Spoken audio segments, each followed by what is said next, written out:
Madhavrao second के बाद में रहे थे बाजीराव सेकंड। बाजीराव सेकंड, क्योंकि जब हम ईस्ट इंडिया कंपनी को पढ़ेंगे ना तब इसकी बहुत जरूरत पड़ेगी। मैं आपसे पूछूंगा उस समय कौन थे शासक। बाजीराव सेकंड के अपने पुत्र नहीं था, इन्होंने एक बेटे को गोद ले लिया था। बाजीराव सेकंड के दत्तक पुत्र का नाम है आपका नाना साहेब। क्या नाम है?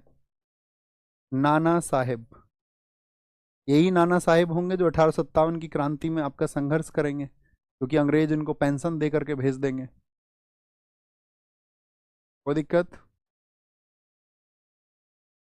भैया एक बार वारणा संधि को देख लीजिए, 1731 उसकी डेट है। हाँ जी दोस्त, 1731 ही होगी। वारणा संधि जो संभाजी द्वितीय से हुई 1731 में हुई। क्या हमने कुछ और वर्ष लिख लिया उसका? 1721, सॉरी, रियली सॉरी भैया, इसको एक बार करेंगे, इसको वारणा बोले या वरना संधि बोले, 1731 में हुई है। क्योंकि मैंने आपको बताया था 1724 में आपका निजामुल मुल्क बना था, तो उसने अपने उत्तराधिकारों के लिए संभाजी द्वितीय को भड़काया था, वे अपने उत्तराधिकारियों की मांग करो, और अपने उत्तराधिकारों की मांग के लिए जब वे खड़े हुए तो वरना में युद्ध हुआ था, फिर 1731 है। नाना साहब का संबंध कहाँ से था भैया बताएं 1857 की क्रांति में, जिन साथियों ने पढ़ रखा हो इतिहास को। तो ये हमारी जर्नल चीजें हैं। अभी हमारी कुछ चीजें जो हैं मराठा साम्राज्य की, वो हम समझ पाएंगे किसके साथ में? मराठा साम्राज्य की कुछ चीजों को हम समझ पाएंगे, उससे पहले हमको समझना होगा ईस्ट इंडिया कंपनी को। और जब हम ईस्ट इंडिया कंपनी कैसे फैली, तभी हम कर्नाटक के राज्यों को समझेंगे। मराठा में अंग, जैसे हम बोलेंगे बर्मा में उन्होंने कंट्रोल किया, तो बर्मा में उस समय की क्या राजनीति थी?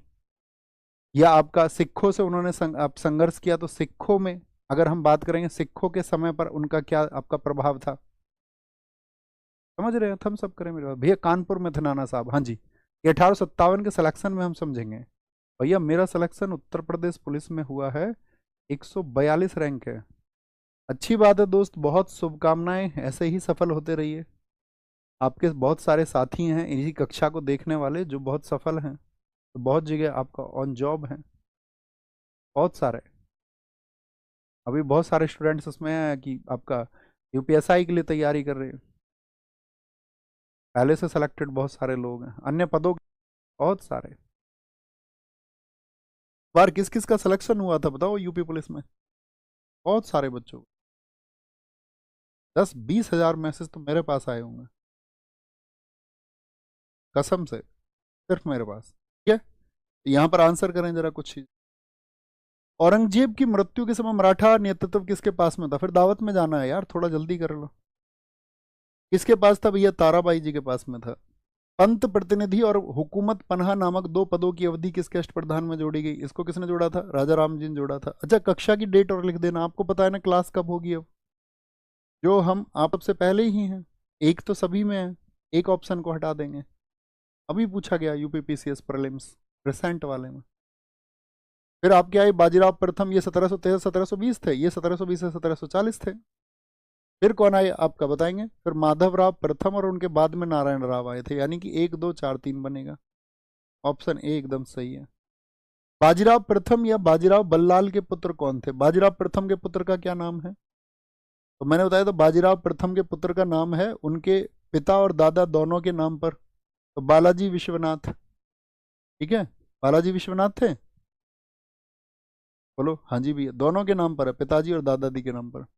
निम्नलिखित पेशवाओं पर विचार कीजिए और उन्हें आरोही क्रमानुसार। देखो रघुनाथ राव कंसीडर करना, कुछ समय के लिए रहे थे राघोबा, इनकी कहानी सुनाऊंगा मैं जब ईस्ट इंडिया कंपनी ये जब पहली संधि के बारे में बताऊंगा ना, 1775 को ट्रीटी, 3 युद्ध हुए हैं अंग्रेजों और मराठाओं के बीच में, वो ईस्ट इंडिया कंपनी के एक्सपेंशन के टाइम पे पढ़ेंगे। अभी तुम ये मत सोचना किसी एक टॉपिक के लिए कि भैया इस टॉपिक में ये चीज़ तो मिस थी, तो इसका मतलब अगर मैंने उसको छोड़ा है तो इसीलिए छोड़ा होगा कि उसके लिए जो जरूरी घटनाक्रम आपको, पहले बालाजी विश्वनाथ आपका तीसरे नंबर के हो गए क्योंकि पहले तो दे ही नहीं रखे इन्होंने। फिर आपका बालाजी बाजीराव हो गए, आपका बाजीराव हो गए तो 4-2 बन जाएगा, 4-2-3। अभी पूछा गया यूपीपीसीएस प्रीलिम्स 2024। किस वर्ष में बाजीराव प्रथम ने पुर्तगालियों से बसीन को जीत लिया? 1739 में, एमपीएसआई में। मराठा राजा किसके समय में एक गैर संस्था और पेशवा आभासी शासक बन गया था? यानी कि मराठा राज्य किसके समय में गैर संस्था और पेशवा जो है वो आपका एक आभासी विर्चुअल विर्चुअल। तो ये किसके समय पर, बालाजी बाजीराव के समय पर, क्योंकि मैंने कहा ना इसी के समय पे चरम पे पहुंचा और इसी के समय पतन की तरफ आए।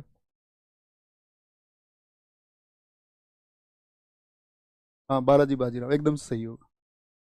शिवाजी के बाद गुरिल्ला रणनीति के सर्वश्रेष्ठ प्रतिपादक वो आपका बाजीराव प्रथम है। इन्होंने देखो जो गुरिल्ला नीति है हमारे देश में, उसको अगर मैं कहूँ मराठाओं में किसने अप्लाई किया था सबसे पहले, छत्रपति शिवाजी महाराज जी ने। छिप के छापा मार की बड़ी सेना को कैसे टेकल किया जाए। लेकिन इससे पहले ये नीति किसकी थी, तो वो महाराणा प्रताप जी की भी नीति थी। उन्होंने जो मुगलों से संघर्ष किया था तो वो इसी नीति से किया था, इसीलिए महाराणा प्रताप जी को माना जाता है कि वो छापामार नीति के अग्रणी है, छापामार पॉलिसी के। पानीपत की तीसरी लड़ाई में निम्न में से किन दो के बीच लड़ाई लड़ी गई थी, तीसरी लड़ाई में मराठा और दुर्रानी साम्राज्य। 20 साल की उम्र के शासनकाल में बाजीराव को पेशवा के रूप में नियुक्त किया गया था। किसके पेशवा बने थे, बाजीराव छत्रपति साहू के बने थे। कानपुर के विद्रोही नाना साहब निम्नलिखित में से किस पेशवा के पुत्र थे, तो वो किसके पुत्र हैं बताएं भैया, बाजीराव सेकंड के, इनके दत्तक पुत्र है। इनको अंग्रेज पेंशन दे के भेज देंगे, तभी चर्चा करेंगे 1857 क्रांति में, बहुत मजा आएगा। आधुनिक इतिहास में आपको आधुनिक भारत को समझने में मदद मिलेगी, कांग्रेस क्या है, कांग्रेस की विचारधारा क्या है, आप समझ पाओगे, इसी पे हम समझेंगे। धर्म के नाम का जो संघर्ष शुरू हुआ वो इसी समय हुआ, जो हमारी कुप्रथाएं खत्म हुई वो इसी समय पर हुई, कैसे हिंदू मुस्लिम के बीच में एक खाई बनाई गई, क्या सच में वो खाई मौजूद है या नहीं है, जातियों के ऊपर कौन कौन से समाज सुधारकों ने काम किया, क्यों एक जातियों के बीच का जो दूरी है वो दूर होना चाहिए, सशक्त भारत कैसे बन सकता है, एक मजबूत भारत कैसे बन सकता है, एक नैतिक भारत कैसे बन सकता है।